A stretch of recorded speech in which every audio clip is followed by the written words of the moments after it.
Sorry.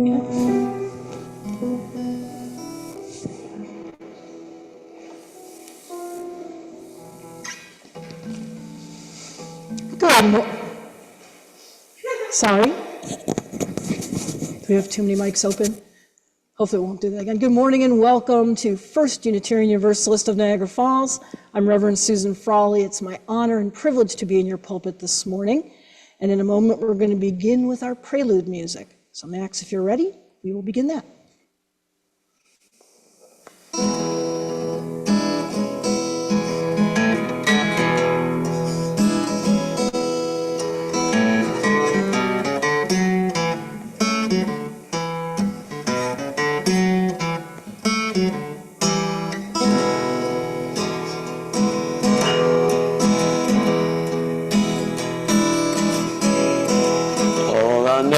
Something like a bird within her sang.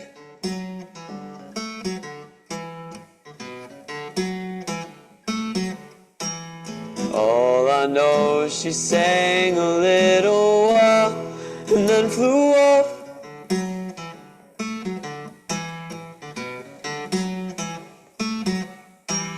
Tell me all that you know, I'll show you the wind, rain.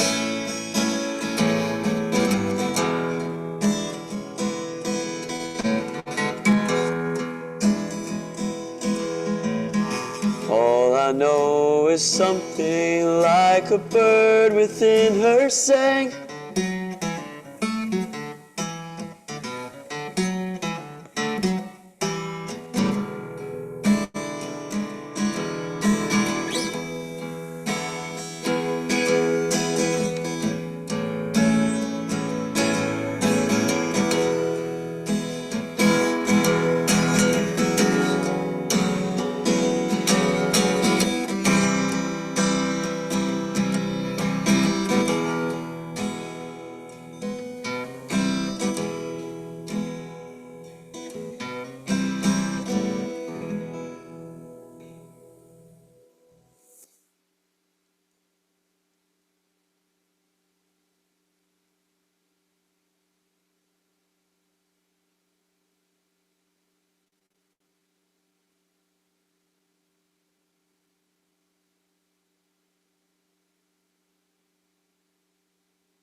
Can you hear me now?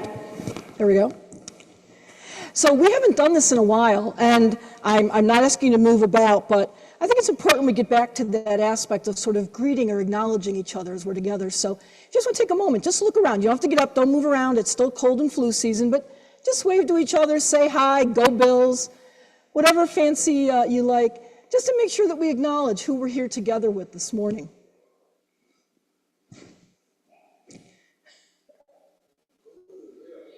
Who's Bill? That's like asking who's Josh in Buffalo. So let's take a moment to do our land and social justice acknowledgement.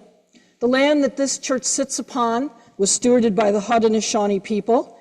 It is land that is sacred and holy, and it is our obligation, right, and also our sacred path to honor it in the same way. As Unitarian Universalists, social justice is a part of our values. It is part of our covenant, and it is what we do. We side up with those marginalized in society. We work to make sure that all voices have not just a place at the table, but that they have full inclusion and that their voices are heard. So take a moment to turn your cell phones off. Let yourself just be present here in this space. That kind of funny yellowish light outside, that's the sun. We haven't seen it for a while, don't be afraid. But just enjoy. Again, every Sunday it's different, and today, of course, we have the beautiful sunlight and the shadows that come from that. And so just take that moment.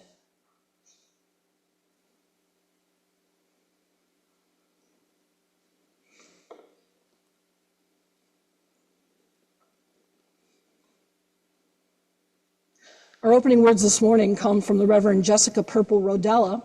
Some may remember her. She was an intern at the UU Buffalo Church many, many years ago, and she is now the Reverend, I'm not going to get it right, it's in Canada, way up a little bit in the cold, snowy areas.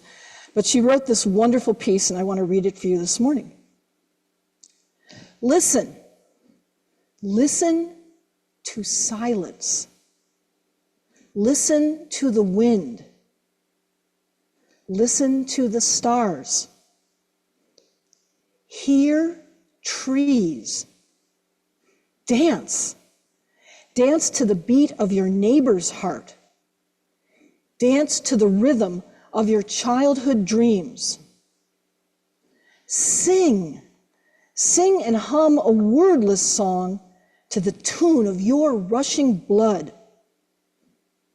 And pray. Pray with a fever that makes you sweat through February snow. Pray with a fever that gives you chills in July. Shout your prayer like a howl. Howl till the sound of your soul touches clouds and haunts the moon. Come, let us howl our hallelujahs. Come, let us pray and sing and celebrate. Come, let us worship together. And so we will do our chalice lighting. And you can find the words for our chalice lighting in our orders of service. Susan's going to do our lighting, and then we will all read together. Oh, you know what? Use the candle. Yeah, because we're out of matches. There we go. That'll work. And let's read together. May the light we now kindle inspire us to use our powers, to heal and not to harm, to help and not to hinder, to bless and not to curse, and to serve you, Spirit of freedom. Thank you so much. We are going to do hymn 159. This is my song. So if you open up your hymnals to that, Patty's going to play it through, and I invite you to join in singing if you choose.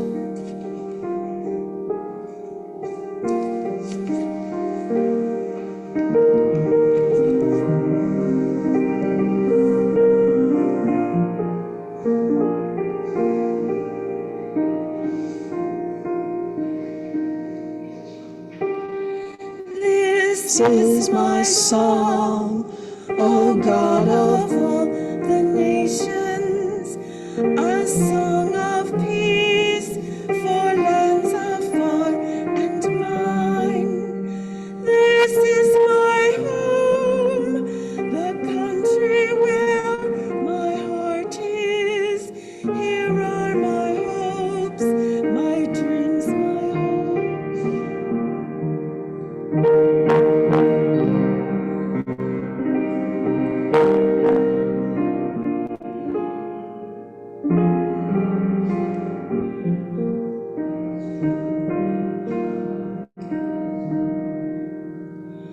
My country's skies are bluer than the ocean, and sunlight beams on clover leaf and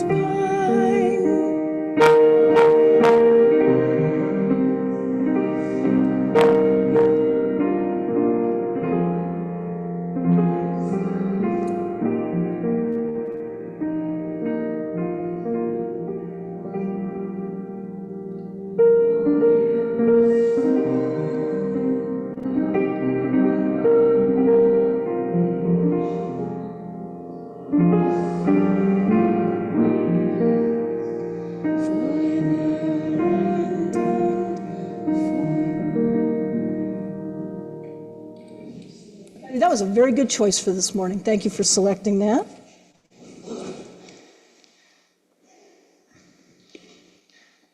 Oh, we're already. It is part of our, it is part, am I okay? Okay.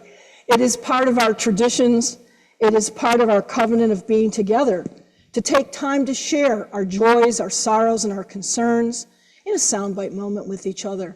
It has been my practice since almost 16 months ago to light a that's good, to light a candle for peace throughout our world, especially today. I'm also lighting this piece for mercy and for justice.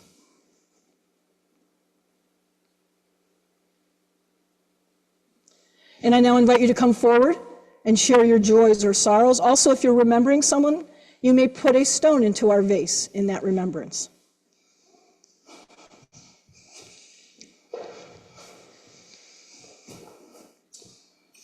I'm sorry I got here late. I would have talked to you. I'm co-opting our joys and sorrows a bit today.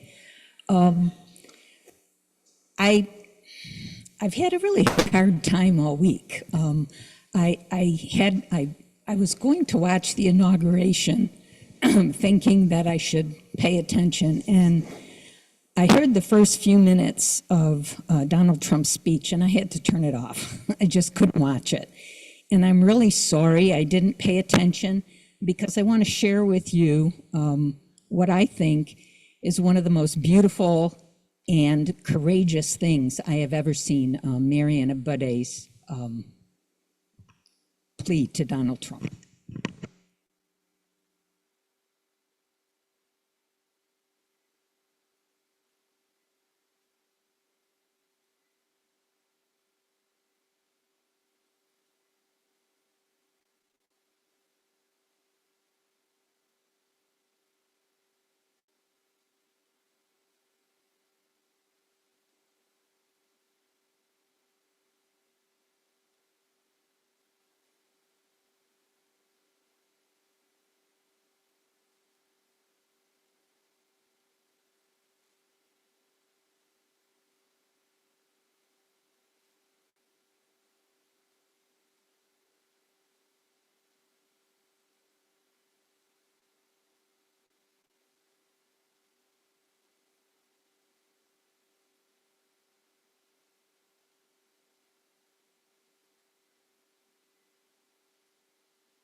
From the dish into the into the vase. Okay. One day I'm going to remember that. So, probably as you know, I kind of have two guy pals, lucky me, both of which are federal officers. And I get this call from Jermaine, who is still an active officer, and his son-in-law, who works up at the border in Vermont, was involved in the fatal shooting of his partner. He was able to actually take down one of the perps by shooting him, and they did arrest the girl. So I'm putting in stone for both.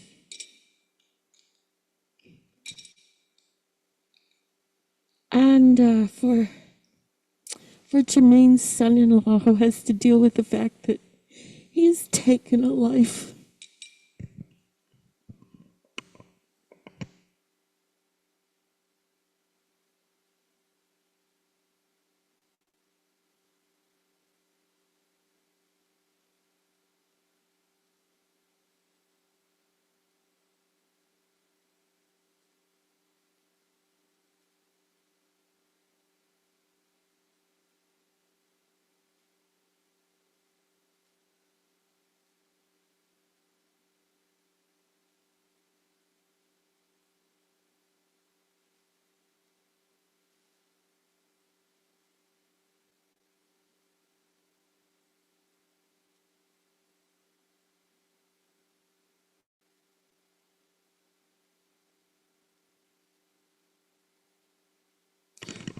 Well, first of all,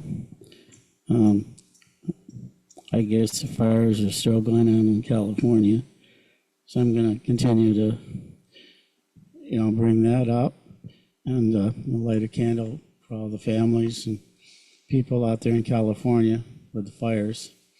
But on a positive note, this is a beautiful day. I'm lighting the candle for the sunshine coming in. It's really beautiful. And Teresa, the reason why there's a third candle is going to be two. Thank you for sharing that, because I did not watch it either. I watched bits and pieces, but I just was doing other stuff. I mean, I didn't even bother watching it, but I didn't see that part.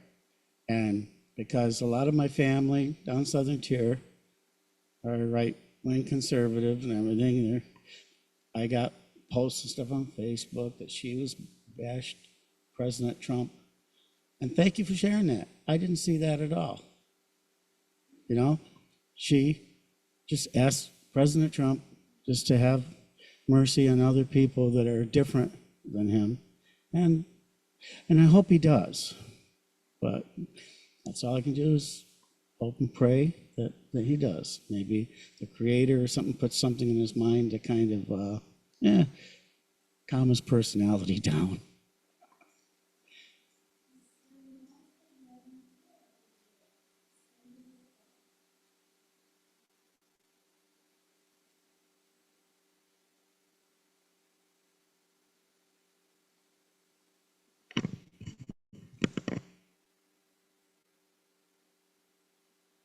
Oh, Teresa, there's a saying, like from the horse's mouth. I sort of seen this from the horse's hearing, eyesight, the horse's senses. Thank you.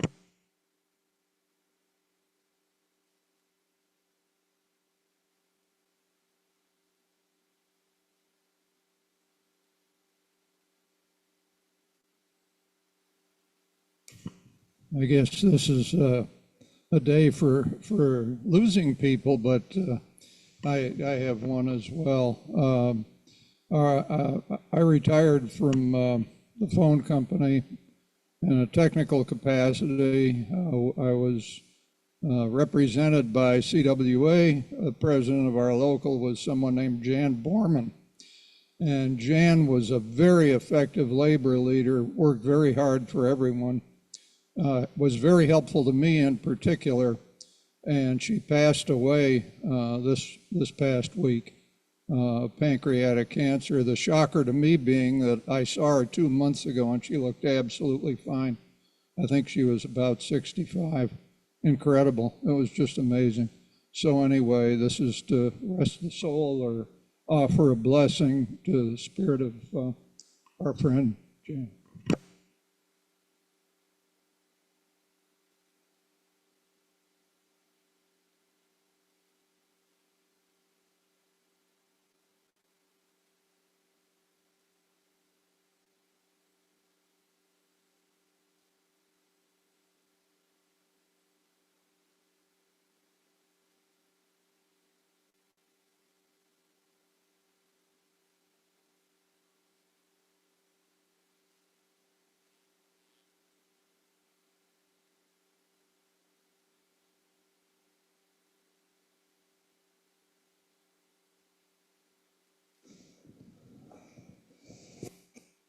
Are there any other joys or sorrows that anyone wishes to share?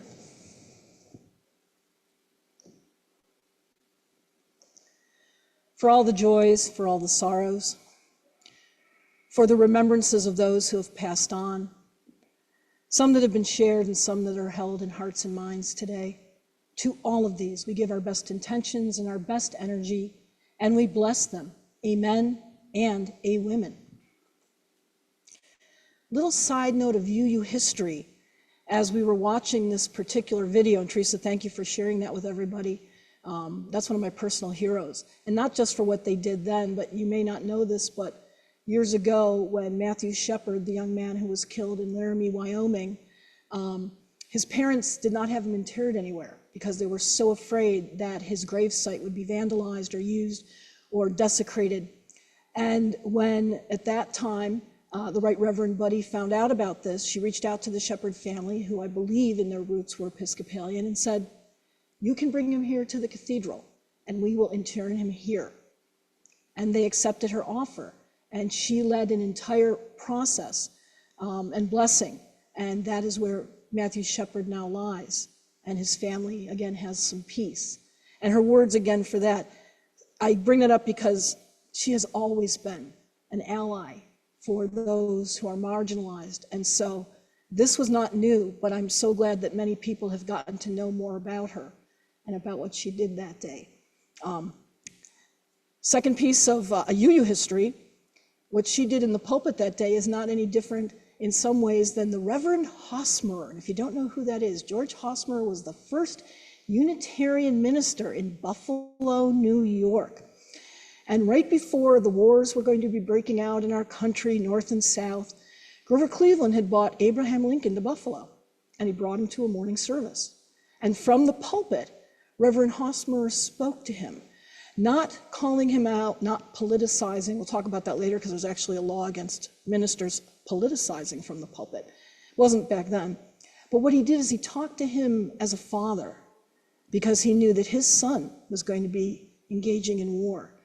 And again, in that same way of grace and mercy, and if you want to know more about this, the Erie County Historical Society, as well as the history, there's a small little archive. Bill Parks, some of you may know, he's the historian over at the Buffalo UU Church, and that's where some of these stories are held. So again, UUs have had this tradition as well of speaking and asking for mercy. And of course, here we have a wonderful Episcopal bishop doing the same thing. So kind of unites us in those same fronts of social justice.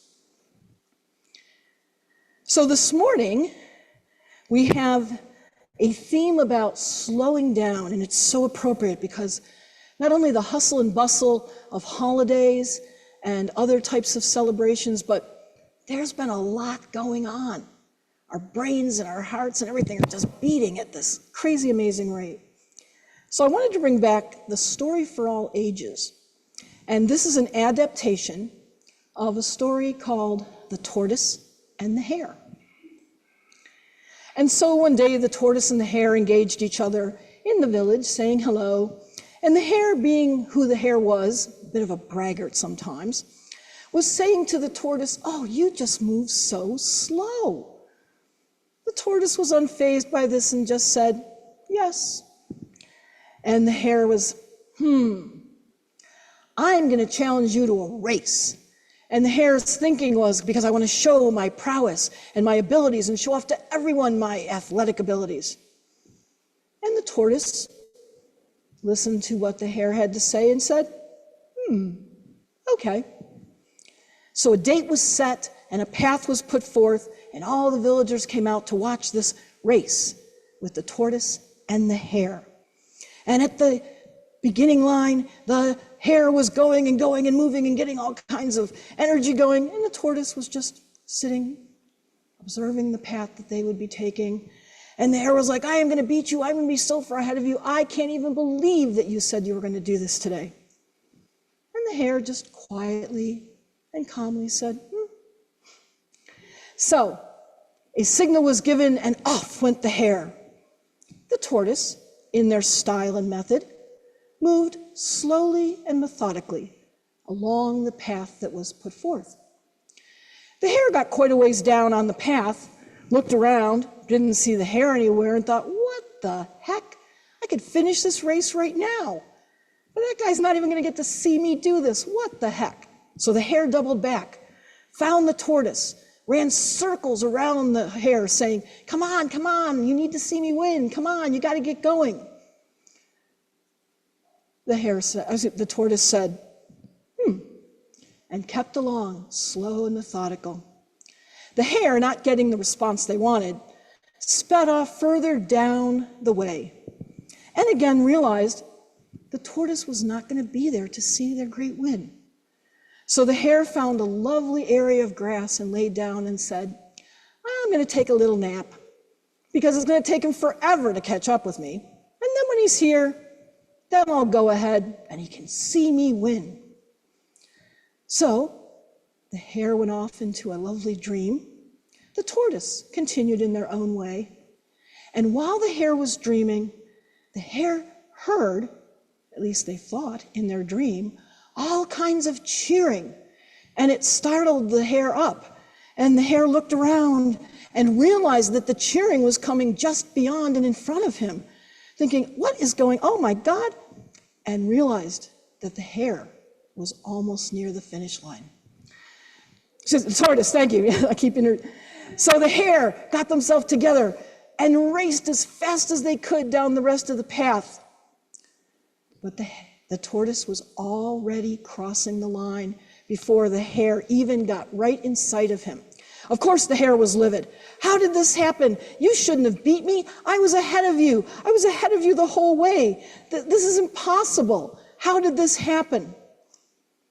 And the tortoise just said, slow and steady wins the race. And that's our children's story with its own little moral for today.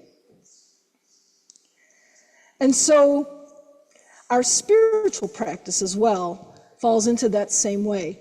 For January, it's all about stories. And so that's why I shared with you this morning this story for children and also those that are young at heart. So now, we will take up the offertory, which goes to serve the good works of this church.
Spirit of life,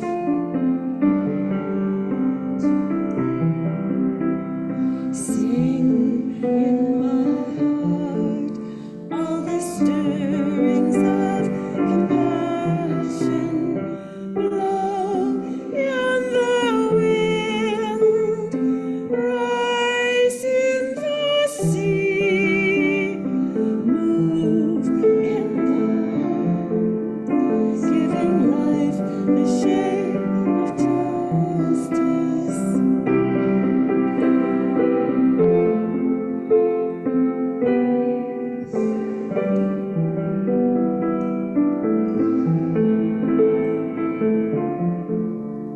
Come to me, come to me.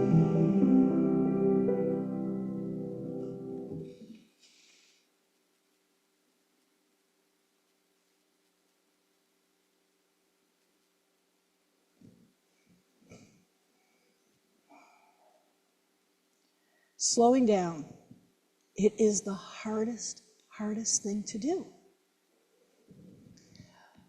When someone says, oh, you should slow down on that, or oh, slow down a little bit. I remember children when they'd be eating, slow down with your eating. It's almost like this antithetical thing, like, no, I want to go fast, and I want to get it done, and I want to get through it, and I want to move beyond and get to the next thing that's coming. Rarely do we hold up the idea of slowing down.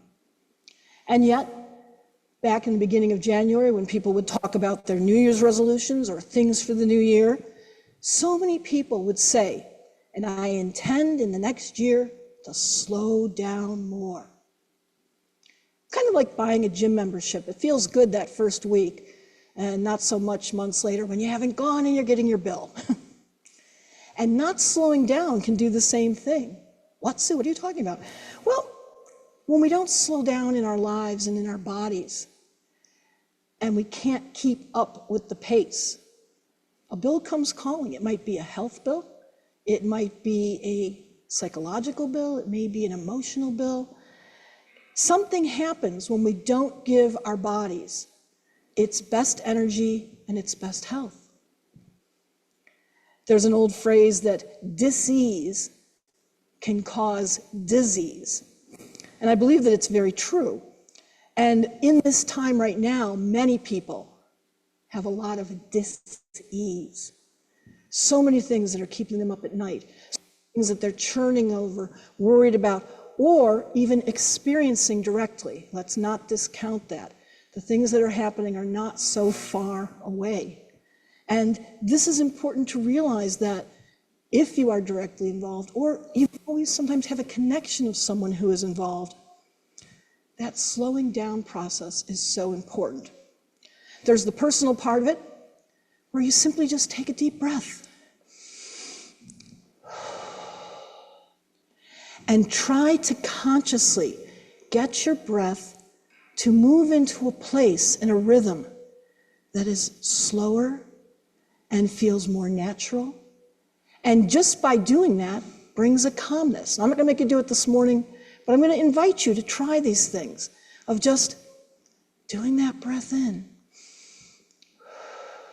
Physically, just by doing that, it's going to ease your jaw, it's going to ease your shoulders, and the more you're doing it, it's also going to ease, believe it or not, your gut, because for some people, it's one of the things that's moving a mile a minute, and not always with a good result there either.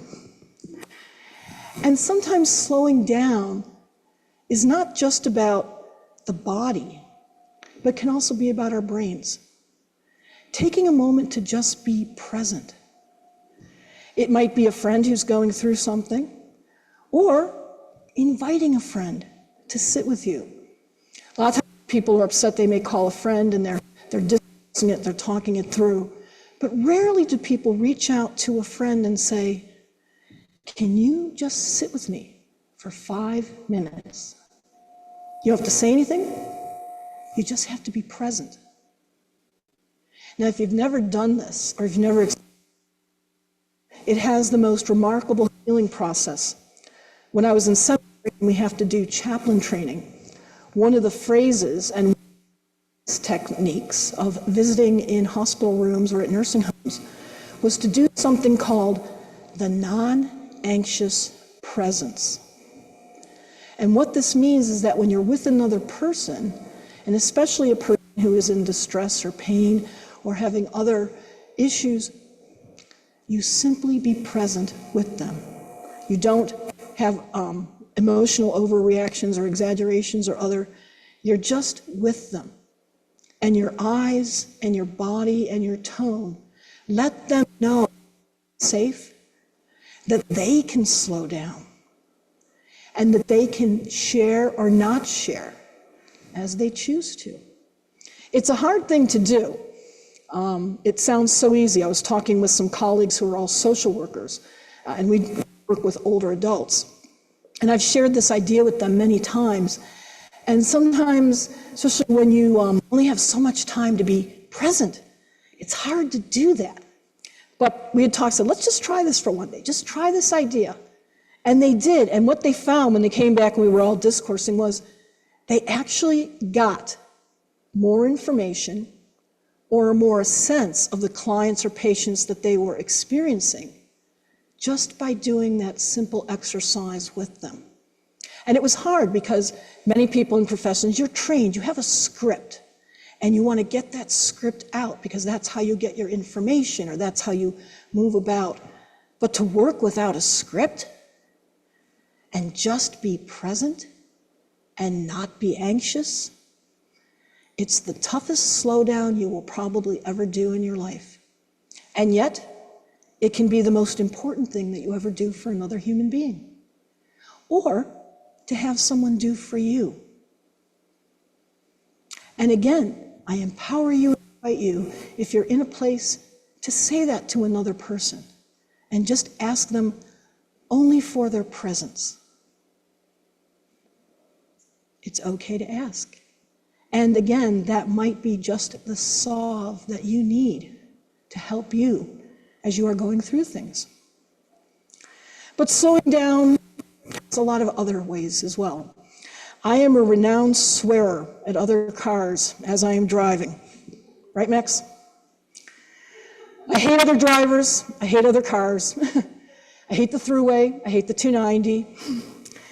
Because everybody's going so fast. And it scares me. And I don't know if that's just because I'm older. I think that's part of it. But also, I don't remember those kinds of speeds when I was younger. Maybe I'm just forgetting. But I also just get panicky, especially because I know so many people are distracted. And we hear about the things on the news, like, can they just slow down? I'm afraid they're going to hit me. Like, I can, what's in front of me? I had a great driver's ed teacher, Sheldon Foreman. He was amazing. He taught us all the ways to stay safe. And I taught it to Max, too. And actually, one day it saved his life. We'll tell you that at fellowship time, the little tricks. But what's behind me? Oh, my God, they're speeding and crazy. I will tell you a trick I did learn. You can try this. It's not illegal. If you see some cars speeding up on you and you're worried, it works. If you tap your brake lights, you're going to slow down. Plus, people don't see that red. Put your hazard blinkers on. People will see amber. And believe it or not, it works. I have more people slow down and try to get as far away from me as they can when they see this. And I've shared this with other people who have to do road travels. And of course, I work with sheriffs and law enforcement. I said to them, is this illegal? They said, no. And again, they told me the light parts of it. But I'm already slow. I always drive in the right-hand lane. I go right at the speed limit.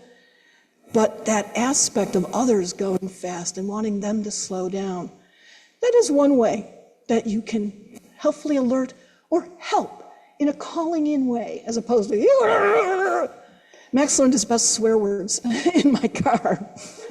So did his sister. I found that out one day when I was at Tops, and they were very little, and we're going down one of the aisles, and my daughter was like, pick a lane and stay there, you. I'm like, oh, God. Oh, God, okay. Got to change the behaviors here a little. I haven't as much. But again, that's slowing down. And in fact, that's actually one of the places where I really try to work on my non-anxious presence. It's hard to just take in what's going on. And again, part of it's being an aware and defensive driver, and also hopefully wanting other people. I loved when I was in Vermont studying up there at the school. Did you know that their max miles per hour on most of their roads is 25 miles per hour? I loved it. Driving, I'm just so happy. And if there's one lane, everybody just follows. Vermonters are amazing. Think Bernie Sanders in a car going 25 miles an hour with his head. It's wonderful. If only we could have that. It just seems that everybody wants to go faster and stronger. And again, just not always in a safe way. So today, I am asking and inviting you to try to find ways to slow down. One way is to try to do less, believe it or not. What does less mean? Well, if you're slowing down, you're focusing on tasks at hand, not trying to get through things to get everywhere. So when you're doing less, you're more focused, you're more intentional about what you're doing. And hopefully, you will feel better about whatever the task or product is that you're working on.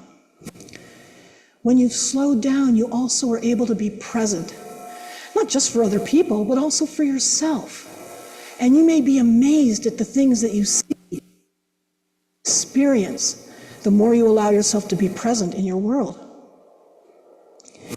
you also get to focus on people and see people for who they are. There's a lot of othering going on in our world. We've all grown up with it. I grew up actually as a racist. What? Yeah, that was the world that my immigrant parents, came into. And it took a lot to see people as people, not just as the other. So the more slowed down we are, the more we can pay attention to others and see them and understand them. And again, that's right in our playbook for our values. And the last thing, but it's not really last, but is that appreciation of nature in all its forms, even in the middle of an awful, rotten snow windstorm. We sometimes get detached from nature because we work in buildings, we go to our car, we go to another building, and especially as we're older, we don't spend, I find, as much time necessarily in nature, unless it's maybe summer. But there's so many ways every single day, even if it's just opening the door, breathing whatever that air is, and just connecting yourself with that world that's around all of us. Of course, when it is nicer out, I also invite you to just walk around barefoot. We have Mac Hollins, who's my favorite football player. He walks around barefoot all the time. But when you walk out in grass or walk out even in dirt, that grounding with the earth, again, that also is one of our values about our connectedness to the interweb of life. And when we do that, that slows us down. It makes us see the world in a different light. And it's going to make you feel good too. So my hope for you is that as this time goes on, the more you can find ways to slow your mind, you're going to feed your heart, your root, and you're going to help your body. You will be healthy. Guarantee it. All right. It is talk back time. Talk back is the time for you. I'm going to turn this off actually because I'm going to beep. Where you get to share your thoughts, your ideas, your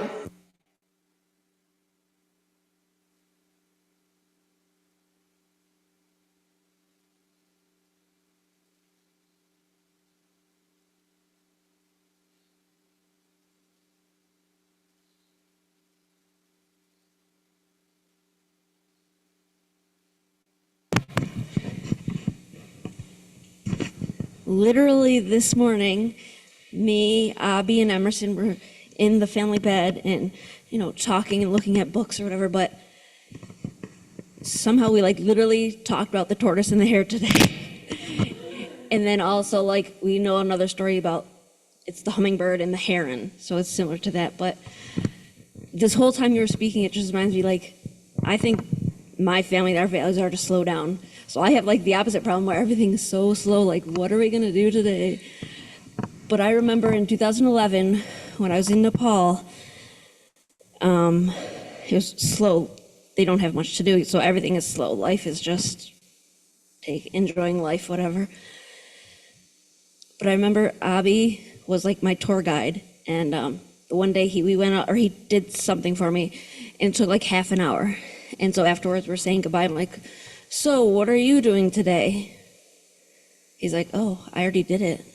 Oh, I just took you there. That's what I'm doing today. He's done. I have nothing left to do today. So I'm oh, okay.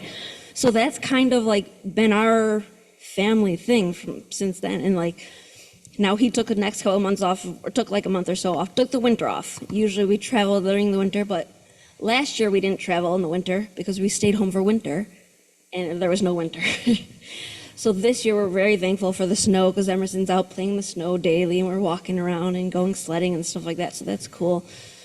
But really, he's off right now. This morning we just did that, and then my stepmom's parents died, a year ago, and we have her record player from when she was a child, from the 60s.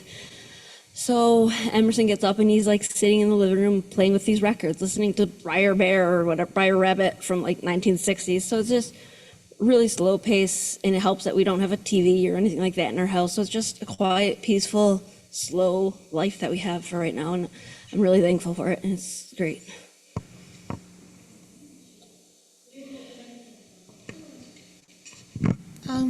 I just reminded me that something that I've started to do is to try to get to a park of some sort outside every day, even if I'm sitting in my car, or even, get out on an ice cold bench for like 5 minutes. And it's just changing my perspective so much. I live in North Tonawanda, so I'm surrounded by water. There's Ellicott Creek, Niagara River, the canal, and all these parks. So I feel very blessed and grateful for that.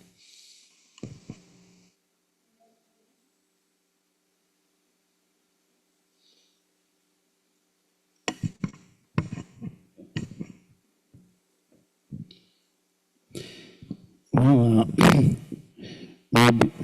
myself being here this morning, can you hear me all right now? Okay. Being here this morning is a nice slowdown. Because, taking care of my parents is well, a little different for me than working home care and hospice, But anyways, among things, I just happened to be that I spent Thursday, Friday, Saturday with my parents yesterday. And so since I was there already, I told my dad and my stepmother, I'll take you to church. They go to church on Saturday. They're Seventh-day Baptist. And this is the really funny part. Now, it used to be my stepmother, she had foster kids, and she raised my sister, who was 17 years younger than me. She used to tell the kids that, they didn't go to church, that they were going to go to hell or stuff like that. Use the fear tactic. And anyways, the interesting part here is that I actually wanted to go to her church. I hadn't been there in a long time. And I thought, okay, it would be kind of cool. I would like to do this. To help you understand my stepmother better, she has dementia, but she's also kind of a control freak. She has to have control. Now, all of a sudden, her gay son wants to go to her church when she was like trying to get me to go multiple times before. And all of a sudden she realizes, thinks she's like losing control because I'm driving them to church. She's probably thinking my dad should drive. She knows she can't drive because they took away her license. And so she was actually fighting me. She did not want to go to church. Fighting me not. And of course, it took everything I had, and I do think God was speaking to me too, not just her. And one thing I was told, two wrongs do not make a right. So I refrained from telling her, if you don't go to church this morning, you're going to go to hell. I refrained from that. So I used other tactics that I think God put in my mind or whatever. So anyways, we went to church, ended up having a great time. People were really nice there. I don't, totally agree with their faith, but it was nice, and they were friendly to me and all that. And my stepmother was actually happy once she got there. I think that's it. But my slow down part is today, because taking care of them is like rush, rush, rush, hurry up and stop. Hurry up and stop. And it's like, that's what it's like for me. And my family, they're all the rest of them around them are like, hurry up and rush all the time. It seems like they never rest, but then they also, I could use more help with my parents from them, which I'm not getting as much as I should be. That's it.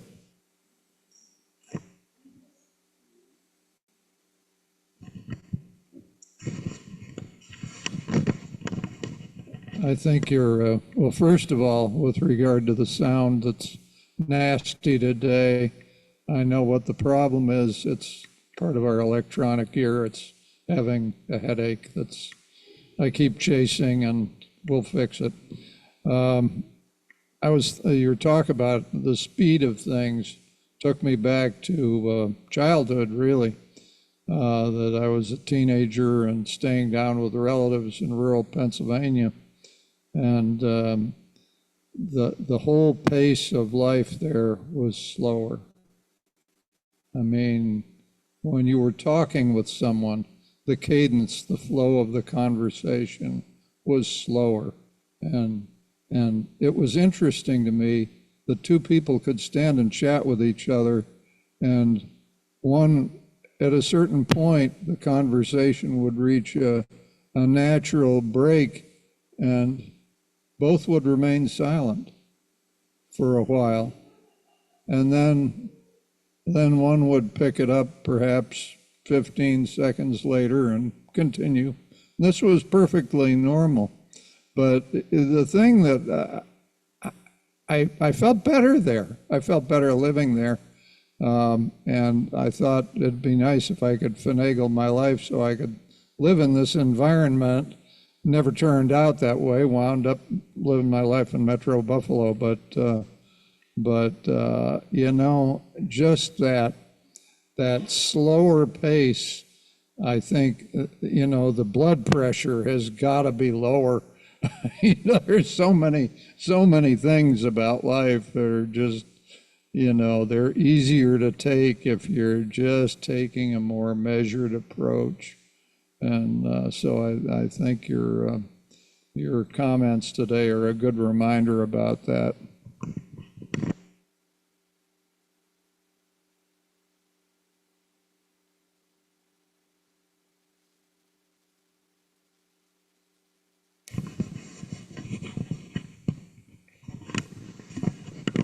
This last month, I had to force myself, Patty, lay down, inhale, 2, 3, 4, hold, 2, 3, 4. Otherwise, if I didn't, I coughed my head off.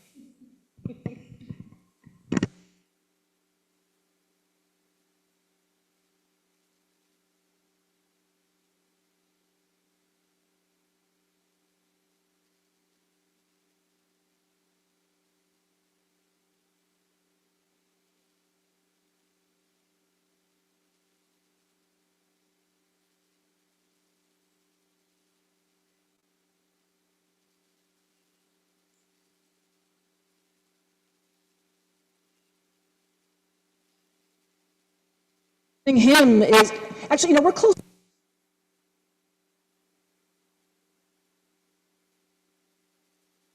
Am I on? Okay. It's announcements time. Anyone who has any announcements for the good of the community or for the congregation, please share. I don't have many announcements, but I did want to thank Sue for when we said our hymns, she did not ask anybody to stand up. I don't know if anybody noticed, but the board removed, just please stand if you're willing and able, to our songs and our hymns. If you want to stand up, you can, but we're not asking people to stand up. So thank you, Sue. Of course, thank you for letting me know about that. It's much easier for breath control for singing if you're sitting. Just saying. Any other announcements about activities going on in the community or things going on in the congregation?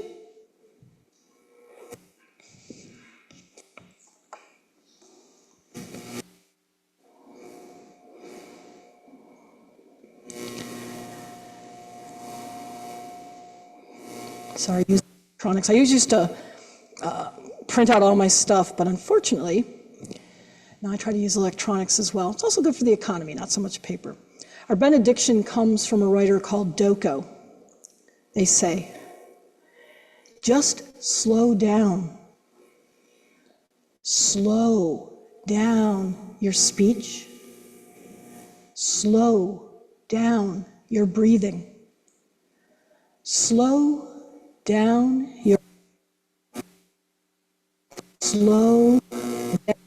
your eating, and let this slower, steadier pace perfume your mind. Just slow down. Words of the writer Doko. Next, do you have some postlude?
Patty for music. Thank you, Erica, for doing our Zoom. Thank you,